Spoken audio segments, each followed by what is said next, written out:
श्री शिवाय नमस्तुभ्यं प्रिय भक्तों। स्वयं धन की देवी माता लक्ष्मी ने बताया कि 10 जनवरी 2025 पुत्रदा एकादशी के दिन जिस घर में खाई जाती है, यह 3 चीजें उसके घर में पूरे साल होती हैं। धन की वर्षा। भक्तों, 10 जनवरी पुत्रदा एकादशी के दिन लड्डू पेड़ा बर्फी भले ही मत खाना, लेकिन यह एक चीज जरूर खा लेना। धन की देवी माता लक्ष्मी जी की कृपा से इतना पैसा आएगा कि संभाल नहीं पाओगे। साथ ही दोस्तों, हम आपको यह भी बताएंगे कि चाहे कुछ भी हो जाए, 10 जनवरी पुत्रदा एकादशी पर ऐसा खाना घर में कभी मत बनाना और ना ही खाना, पूरा घर परिवार बर्बाद हो जाता है। साथ ही जानिए 10 जनवरी पुत्रदा एकादशी पर ऐसा क्या खाना चाहिए जिससे कि आपके जीवन में भगवान श्री हरि विष्णु की कृपा बनी रहे, धन की देवी माता लक्ष्मी जी की कृपा प्राप्त हो जाए। साथ ही दोस्तों, इस वीडियो में हम आपको यह भी बताएंगे कि भूल कर भी 10 जनवरी पुत्रदा एकादशी पर यह 5 काम कभी मत करना, नहीं तो कंगाल होते देर नहीं लगेगी। भक्तों, आपको बता दें कि पौष महीने के शुक्ल पक्ष की एकादशी को पुत्रदा एकादशी के नाम से जानते हैं।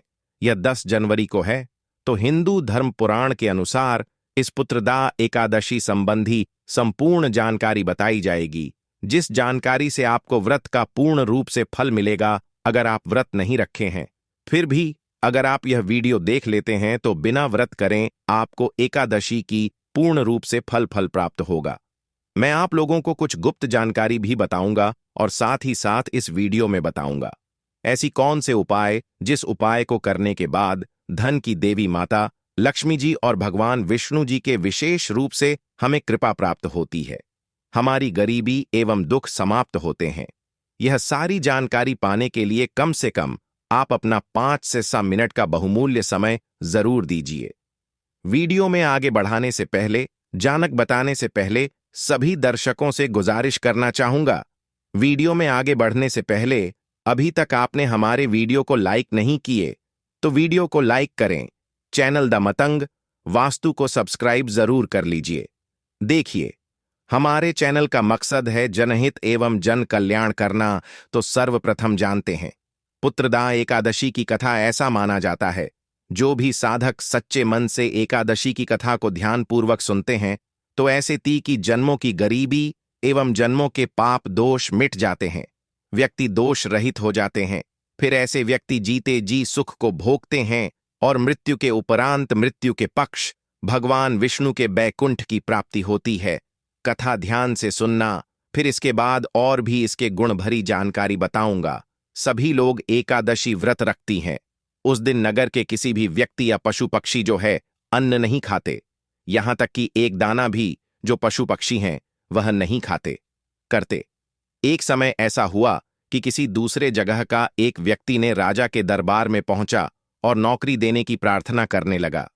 तब राजा ने कहा, नौकरी तो ठीक है, लेकिन एक शर्त है कि महीने में 2 दिन एकादशी के व्रत आते हैं और हमारे संपूर्ण राज्य में एकादशी व्रत के दिन अन्न नहीं मिलेगा आपको, अर्थात यहां कोई भी अन्न नहीं खाते तो आपको अन्न नहीं मिलेगा।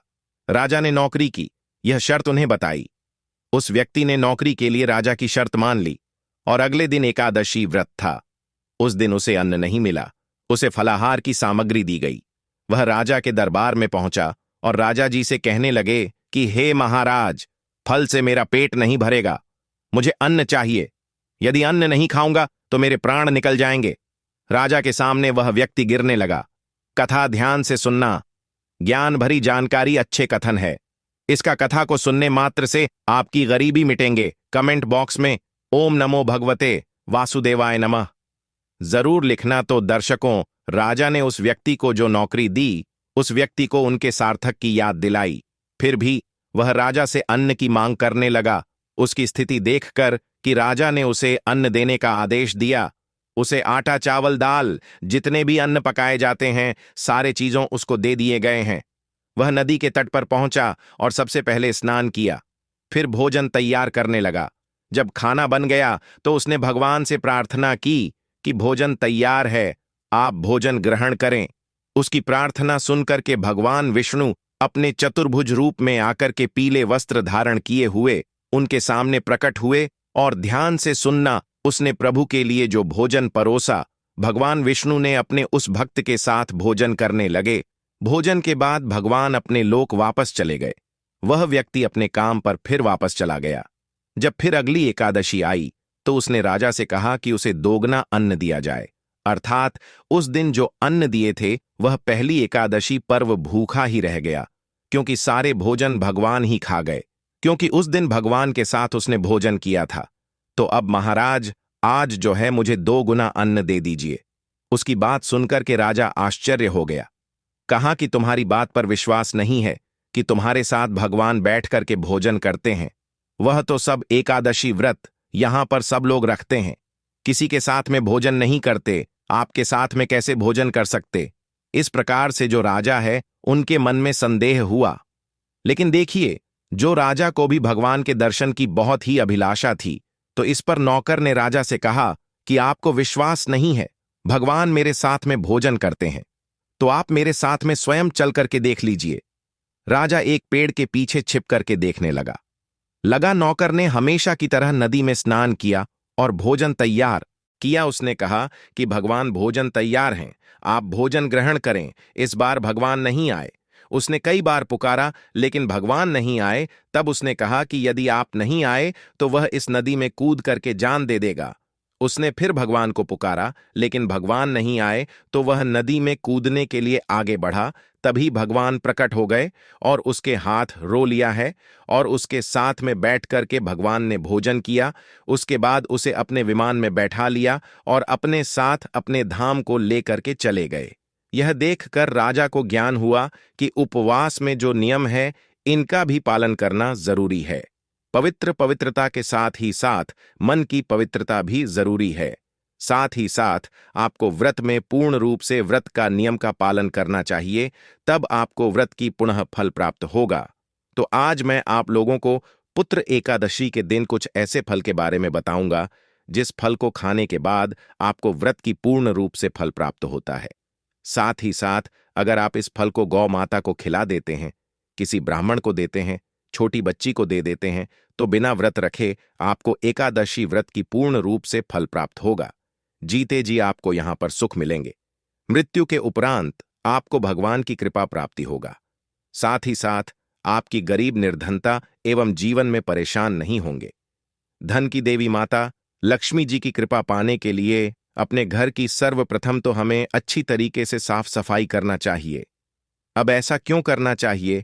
क्योंकि धन की देवी माता लक्ष्मी उसी घर में प्रवेश करती हैं जिस घर में शुद्धता का वातावरण, अर्थात अगर आपके घर में कूड़े कचरे हैं तो आपके घर में धन की देवी माता लक्ष्मी कभी नहीं आती।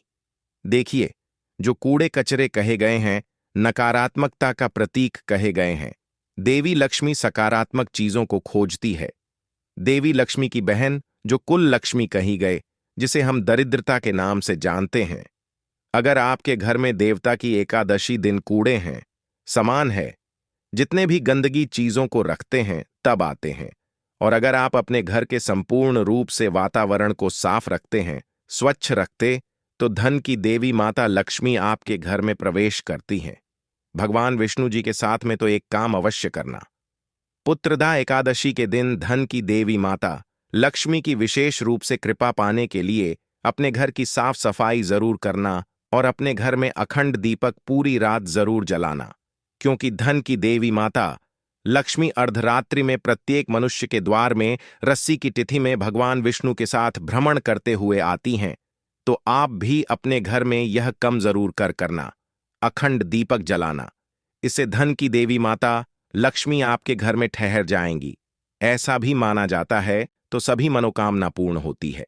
लेकिन इस दिन भगवान विष्णु की कुछ मंत्र कहे गए हैं, जिस मंत्र को व्रत रखते हैं और अगर आप इस मंत्र को निरंतर जाप करते हैं तो इसका आपको पूर्ण रूप से फल प्राप्त होता है। ओम नमो भगवते वासुदेवाय नमः।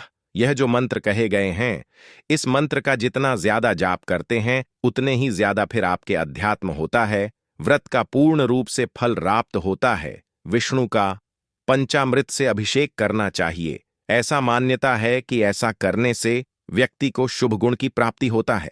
और इसके अलावा भगवान विष्णु को सफेद रंग की मिठाई भी भोग लगाना चाहिए। अगर आप ऐसा करते हो छोटे छोटे, और ऐसा भी माना जाता है घर के सुख के लिए, पुत्रदा एकादशी के दिन किसी मंदिर में एक नारियल और बादाम जरूर चढ़ाना चाहिए। अब ऐसा क्यों करना चाहिए, इसके पीछे भी कारण है। अगर आपके कोई काम अटक रहे हैं, आपके काम नहीं बन पा रहे हैं, तो एक नारियल के साथ में आपको थोड़ा सा बादाम, पंच बादाम चढ़ा दीजिए। भगवान विष्णु जी को आपके रुके हुए काम बन जाएंगे। और जरूरतमंद लोगों को अगर पीले कलर की कोई भी चीजों का आज के दिन दान करते हैं। पुत्रदा एकादशी के दिन तो जीवन में आने वाले सभी प्रकार की समस्या खत्म हो जाती है। जो लोग राजनीतिक क्षेत्र से जुड़े, ऐसे व्यक्ति को बहुत ही तरक्की मिलता है। एक बात आप सभी दर्शकों को बताना चाहूंगा। पुत्रदा एकादशी के दिन माता तुलसी के पूजन जरूर करना चाहिए और शाम के समय तुलसी के पौधे के समक्ष घी का दीपक जलाना चाहिए। और इसके साथ ही भगवान विष्णु का जो मंत्र बताया हूं, ओम नमो भगवते वासुदेवाय, इस मंत्र का जाप करना। और माता तुलसी को इस दिन आप जो है चुनरी लाल कलर की जरूर भेंट कर देना। इससे आपके घर में धन्य धन के भंडार बढ़ते हैं। लेकिन इस दिन तुलसी के पौधे को हिलाना नहीं चाहिए, क्योंकि इस दिन तुलसी माता स्वयं व्रत रखती है। इसीलिए अब इस वीडियो में जानते हैं पुत्रदा एकादशी को क्या ना करें, क्योंकि यह जानना जरूरी है। अगर आप पुत्रदा एकादश के दिन कुछ गलती कर बैठते हैं, तो इसके कारण आपको व्रत का पूर्ण रूप से फल प्राप्त नहीं होता। इसलिए आपको पुत्रदा एकादशी में यह बिल्कुल ही कुछ कार्य जैसे करने से रुकना चाहिए। बस सभी दर्शकों को बताना चाहूंगा, दामतंग वास्तु चैनल का मकसद है जनहित एवं जन कल्याण करना। इसलिए आप सभी दर्शकों को इस प्रकार ज्ञान भी जानकारी बताए जाते हैं, जिससे आप सभी दर्शकों का अध्यात्म उन्नति हो। हिंदू धर्म के अनुसार पुत्रदे एकादशी के दिन चावल का सेवन नहीं करना चाहिए। देखिए, अगर आप चावल खाते तो एक टाइम खा सकते हैं, जो लोग बीमार पड़े हैं। लेकिन प्रत्येक मनुष्य को ध्यान देना चाहिए कि एकादशी के दिन व्रत जरूरत रखें। अब इसके पीछे मैं आप लोगों को कारण भी बताऊंगा वीडियो की आखिरी में। इसके साथ ही पुत्रदा एकादशी के दिन किसी भी प्रकार दूसरे के द्वार में जाकर के आपको भोजन नहीं करना चाहिए। इससे आप उनके कर्जदार हो जाएंगे, आपको उनका कर्ज चुकाना पड़ सकता है।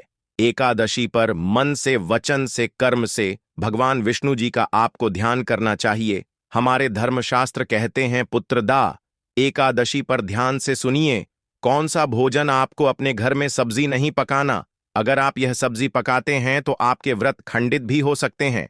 और जो व्यक्ति घर में अगर इन्हें खाते तो उन्हें भी पाप लग सकते हैं। तो पाप लगने से सबको बचना चाहिए। तो हमारे धर्मशास्त्र कहते हैं पुत्रदा एकादशी पर गोभी, पालक, शलजम इनका सेवन नहीं करना चाहिए। पुत्रदा एकादशी व्रत रखने वाले व्यक्ति को जमीन पर ही सोना चाहिए। और एकादशी वाले दिन पर आपको बाल है, नाखून है, नहीं कटवाना चाहिए। एकादशी के दिन संयम और सरल जीवन आपको जीने का प्रयास करना चाहिए। और इस दिन कम बोलना चाहिए, क्योंकि जो लोग ज्यादा बोलते हैं, ऐसे व्यक्ति पर भगवान विष्णु बहुत ही नाराज होते हैं। और आपको भूल से भी किसी भी व्यक्ति को कड़वे वचन नहीं बोलना चाहिए। कौन सी चीज को खाने से हमें पुण्य की प्राप्ति मिलती है? तो देखिए, पुत्रदा एकादशी के दिन आपको क्या करना चाहिए। आप व्रत रखें और फिर व्रत खोलना है आपको शाम के समय में। रात के समय में तो आपको करना क्या, पुत्रदा एकादशी के दिन तिल के लड्डू जरूर खाना है। लेकिन तिल के लड्डू खाने से पहले गन्ने हैं, गन्ने का कुछ रस आपको पीना चाहिए। तिल के लड्डू खाना चाहिए, पीले कलर के लड्डू का प्रयोग करना चाहिए। यह सारे चीज सर्वप्रथम तो आपको भगवान विष्णु जी को चढ़ाना चाहिए। भगवान विष्णु को चढ़ाने से बहुत प्रसन्न होती है। जैसे भगवान विष्णु को जो व्यक्ति तिल के लड्डू चढ़ाते हैं, एक धर्मकथा के अनुसार पुत्रदा एकादशी के दिन अगर आप तिल के लड्डू भगवान विष्णु को नहीं चढ़ाते तो आपके व्रत का पुण्य फल प्राप्त नहीं हो पाता। आप व्रत रखें या ना रखें, कोई बात नहीं। अगर इस दिन अगर आप तिल के लड्डू भगवान विष्णु को केवल एक ही तिल के लड्डू चढ़ा देते हैं, तो व्रत के बराबर आपको पुण्य का फल प्राप्त होगा। गधों दान के बराबर पुण्य का फल प्राप्त होता है। जैसे भगवान विष्णु को एक तुलसी के पत्ते चढ़ाने से 7,000 गोदान के बराबर पुण्य की प्राप्ति मिलती है, उसी प्रकार एक तिल के लड्डू चढ़ाते हैं तो आगे जितने भी 7 जन्म से पहले आपकी जो पितृ हुए हैं, अगर उन्हें किसी कारणवश उन्हें मुक्ति नहीं मिलती तो उन्हें मोक्ष की प्राप्ति होती है। ऐसा माना जाता है इस दिन भगवान विष्णु को तिल के लड्डू जरूर चढ़ाना चाहिए। पीले कलर की कोई भी वस्त्र हो अर्पित करना चाहिए। केले चढ़ाना चाहिए। इससे भगवान विष्णु बहुत प्रसन्न होते हैं। और इस दिन तुलसी के पत्ते खाए बिना आपको व्रत नहीं तोड़ना है। सर्वप्रथम तो भगवान विष्णु को तुलसी के पत्ते सहित आपको भोग लगाना, और आपको बाद में जब आप यह भोग खाना शुरू करेंगे तो आपको तुलसी, क्योंकि भगवान की चढ़ाए हुए भोग को ही आप खा करके व्रत तोड़ेंगे, तो आपको तुलसी की पत्ते भी प्रयोग में लाना है। तिल के लड्डू आपको जरूर खाना, तिल के लड्डू जरूर खाना है। और इस दिन क्या दान करें, तो सर्वप्रथम आप जो है इस दिन दान जरूर करें। दान को इस दिन महादान कहा गया है। जैसे पशु पक्षी को दान करें, इस दिन गाय माता को तिल के लड्डू खिलाना ना भूले।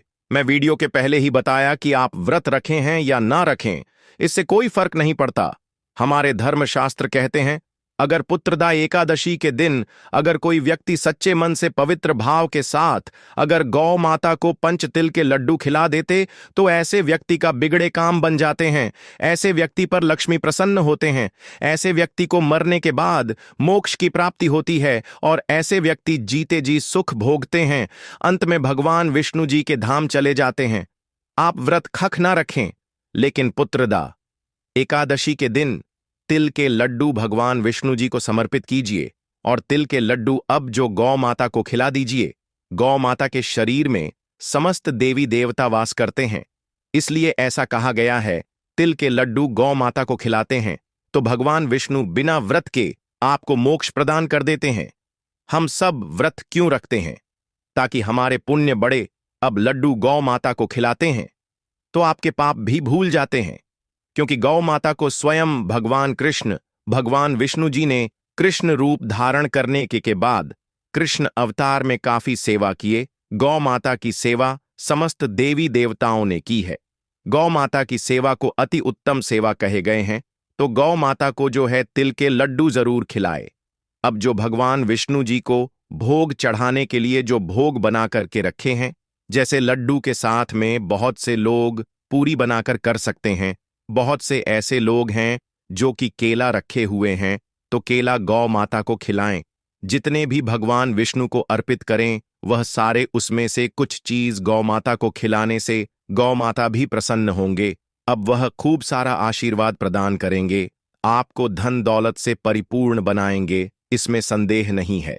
जो व्यक्ति धर्म के मार्ग में चलते हैं ऐसे व्यक्ति को लक्ष्मी सिद्ध हो जाते हैं।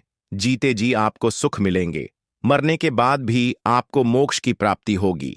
श्री राधे वॉइस चैनल का मकसद है आप सभी दर्शकों को सभी प्रकार की ज्ञान भरी जानकारी बताएं, जिससे आप सभी दर्शकों का अध्यात्म उन्नति हो। यह पर्व शिव भक्तों और भगवान विष्णु जी के भक्तों के लिए विशेष है। यह चतुर्मास के दौरान पढ़ने वाली पहली एकादशी भी है। ऐसा माना जाता है कि जो भक्त पूरी श्रद्धा और समर्पण के साथ इस व्रत को रखते हैं उन्हें अपने बुरे कर्मों से छुटकारा मिलता है। दोस्तों,